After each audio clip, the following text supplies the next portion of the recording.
हरे कृष्णा, राधे राधे।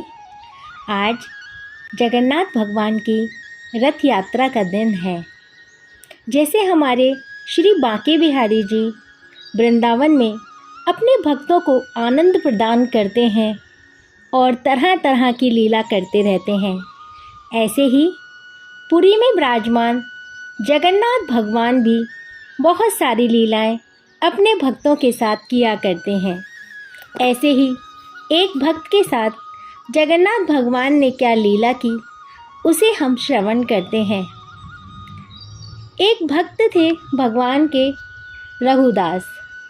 एक बार श्री रामचंद्र भगवान का एक परम भक्त था, उसका नाम था रघुनाथ। वह भगवान जगन्नाथ मंदिर के सिंह द्वार के निकट एक विशाल छत्र के नीचे निवास करता था। एक बार जब वह भगवान जगन्नाथ के दर्शन करने मंदिर गया तो उसने लक्ष्मण तथा जानकी सहित श्री राम को वेदी पर विराजमान देखा। उस दिन से उसे विश्वास हो गया कि भगवान जगन्नाथ भगवान श्री राम से अलग नहीं है। रघुनाथ के हृदय में भगवान जगन्नाथ जी के सखा भाव का संचार होने लगा। एक बार रघु ने एक अति सुंदर पुष्प माला बनाई तथा उसे भगवान जगन्नाथ को अर्पित करने हेतु पुजारी को सौंप दिया, किंतु पुजारी उस माला को जगन्नाथ जी पर नहीं चढ़ाना चाहते थे, क्योंकि रघु उसके निर्माण में केले के वृक्ष की छाल से निर्मित धागे का प्रयोग करता था। उस काल में इस प्रकार की वस्तुएं जगन्नाथ मंदिर में नहीं चढ़ाई जाती थीं। अपनी माला जगन्नाथ जी को ना पहनाए जाने पर रघु बहुत दुखी हुआ। वह अपमान अनुभव करता हुआ मंदिर छोड़कर चला गया। संध्या समय पुजारी संध्या आरती कर रहे थे। भगवान के शयन से पूर्व पुजारी ने उन्हें बड़ा श्रृंगार भेष नामक विशेष वस्त्र पहनाई। वस्त्र पहनाने के उपरांत पुजारी ने उनके शरीर को सुंदर पुष्पों से सजाना प्रारंभ किया, किंतु उस समय वह आश्चर्य में डूब गए जब लाख प्रयास के पश्चात भी श्री जगन्नाथ भगवान के शरीर पर एक भी वस्त्र न टिक सका। भगवान ने किसी भी फूल को स्वीकार नहीं किया।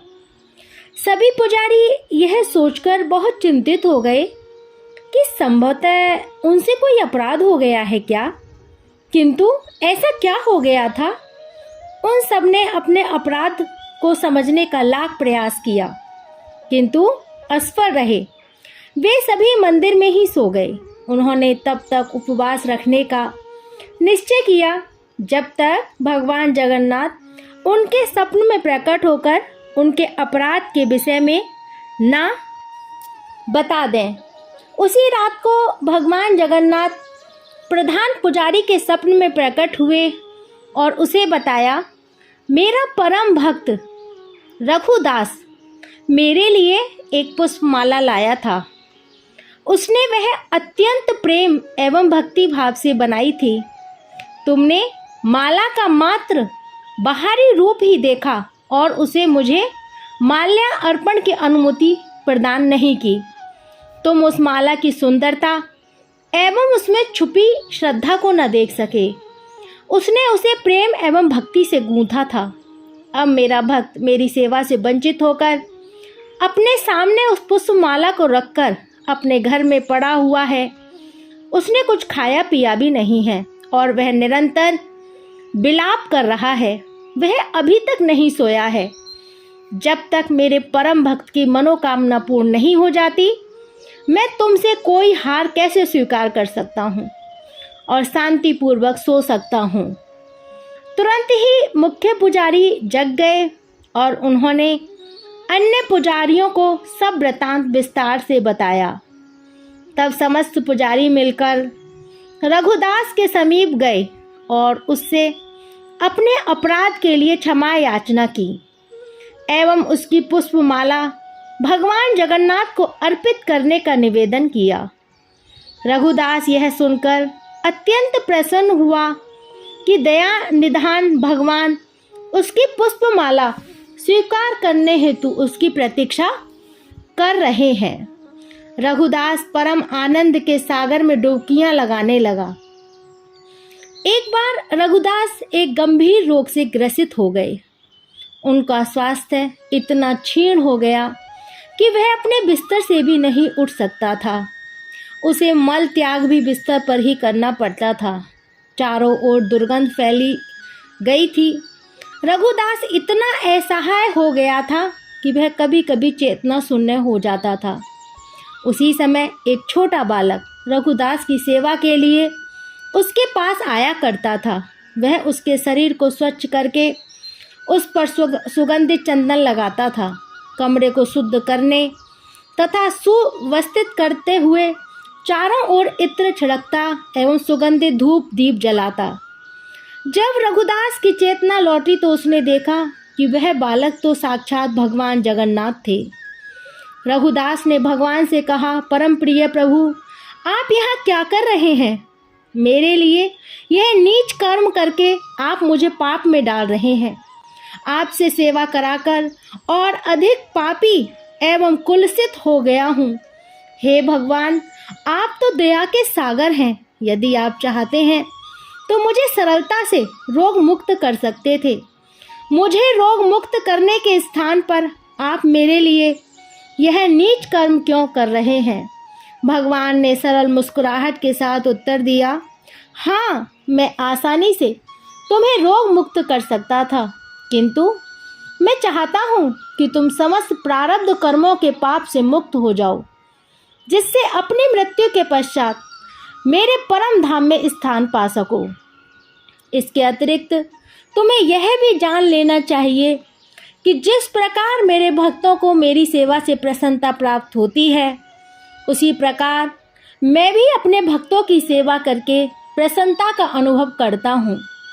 मैं सदैव तुम्हारी सेवा करने का अवसर प्राप्त करने की कामना करता हूँ। मेरे और मेरे भक्तों के मध्य किसी भी प्रकार का कोई भेद नहीं है। इस प्रकार भगवान जगन्नाथ एवं उनके भक्त रघुदास के अंतरंग संबंध स्थापित थे। रघुदास अत्यंत सरल एवं विनम्र था। उसका स्वभाव एक छोटे से बालक की भांति निष्कपट था। भगवान जगन्नाथ के साथ उसका संबंध मित्रवत था। कभी कभी भगवान जगन्नाथ एक छोटे से बालक का स्वरूप धारण करके उसके पास आते थे और वे दोनों साथ साथ खेला करते थे। इस सत्य का ज्ञान जन साधारण को भी हो गया कि भगवान जगन्नाथ रघुदास के पास आकर विभिन्न विभिन्न लीलाएं करते हैं। हर कोई रघु का सम्मान करने लगा। वह सुप्रसिद्ध हो गया और भगवान के परम मित्र के रूप में जाना जाने लगा। एक बार भगवान जगन्नाथ रघुदास के पास आए और राजा के उपवन से कटहल चुराने के लिए उससे अपने साथ चलने को कहा। रघुदास बोला, आप कटहल क्यों चुराना चाहते हैं प्रभु? यदि आपकी कटहल खाने की इच्छा है तो मुझे बताइए, मैं आपके लिए स्वादिष्ट कटहल लेकर आऊँगा।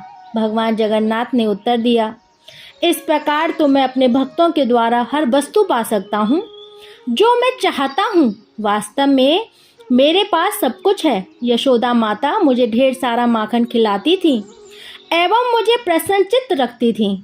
फिर भी मैं माखन चुराने अन्य गोपिकाओं के घर जाता था। चुराई हुई वस्तु के भक्षण में असीम आनंद की प्राप्ति होती है। आज मैं तुम्हें चोरी करने के पश्चात प्राप्त होने वाले आनंद का अनुभव कराना चाहता हूँ। तुम मेरे साथ चलो। असहाय रघुनाथ दास ने भगवान के प्रस्ताव को स्वीकार कर लिया और वह उनके साथ चल दिया। उन दोनों ने राजा के उपवन में प्रवेश किया। जगन्नाथ ने रघुदास से कहा, तुम वृक्ष पर चढ़ जाओ, मैं जमीन पर खड़ा रहूंगा। तुम सबसे अच्छा और बड़ा कटहल तोड़कर नीचे फेंकना, मैं यहीं खड़ा रहूंगा और उसे लपक लूंगा। तब हम दोनों भाग चलेंगे। रघुदास ने ठीक वैसा ही किया जैसा कि जगन्नाथ ने उससे करने को कहा।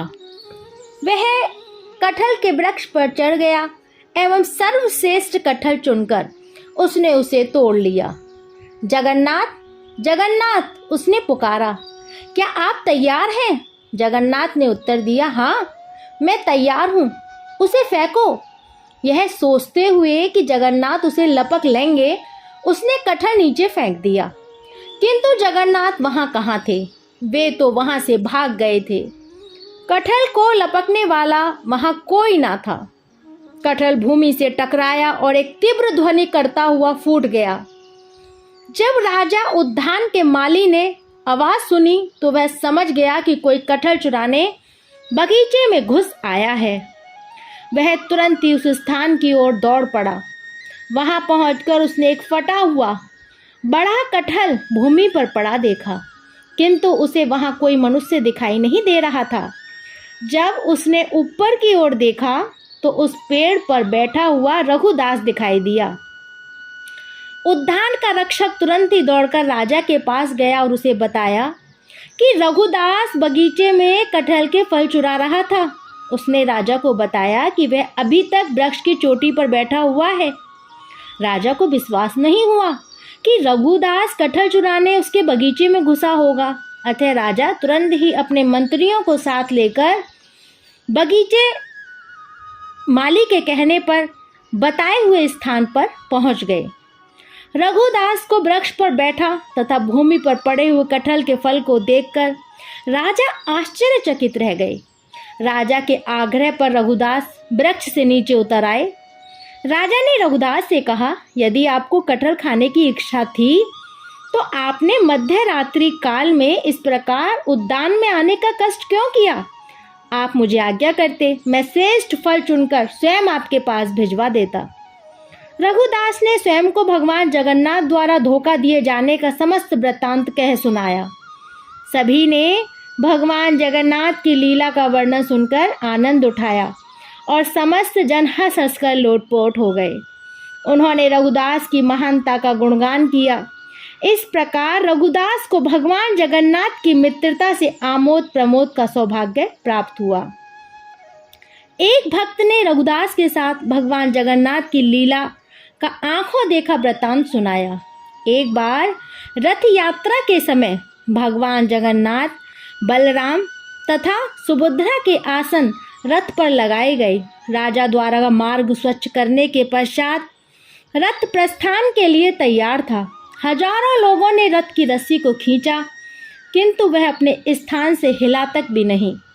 इस स्थिति को देखकर अंग्रेज प्रशासन ने भगवान के रथ को खींचने के लिए एक हाथी की व्यवस्था कर दी, किंतु रथ फिर भी अपने स्थान से हिला तक नहीं। अंग्रेज साहब ने रघुदास से कहा, रघुदास जी, ये कैसे ईश्वर हैं? मैंने रथ खींचने के लिए शक्तिशाली हाथी लगा दिए हैं, किंतु यह रथ तनिक भी नहीं हिलता है। यह सुनकर रघुदास रथ पर चढ़ गया और भगवान के समीप पहुंच गया। उसने भगवान जगन्नाथ के कान में जैसे ही कुछ कहा, रथ तुरंत ही चल पड़ा। अंग्रेज साहब यह सब देखकर दंग रह गए। उसने रघुदास से कहा, आप संपूर्ण हैं तथा आपके भगवान जगन्नाथ भी संपूर्ण हैं। रघुदास जहाँ निवास करते थे वहाँ घर के बाहर प्रसाद से परिपूर्ण एक पात्र रख देते थे, जिसे कोई भी प्राप्त कर सकता था। वह पक्षियों एवं जंतुओं द्वारा झूठन रूप में उस पात्र में छोड़े गए प्रसाद को ही ग्रहण करते थे। यह उनका परम विचित्र स्वभाव था, इसलिए वह भगवान जगन्नाथ को अत्यंत प्रिय थे। ये प्रसंग यहीं विश्राम लेता है। आज रथ यात्रा वाले दिन हमने जगन्नाथ भगवान के भक्त रघुदास जी के बारे में श्रवण किया। जय जय जगन्नाथ स्वामी, जय जय जगन्नाथ स्वामी, जय जय जगन्नाथ स्वामी, जय जय जगन्नाथ स्वामी। तो ऐसे हैं हमारे जगन्नाथ भगवान। सबको हरे कृष्णा, राधे राधे।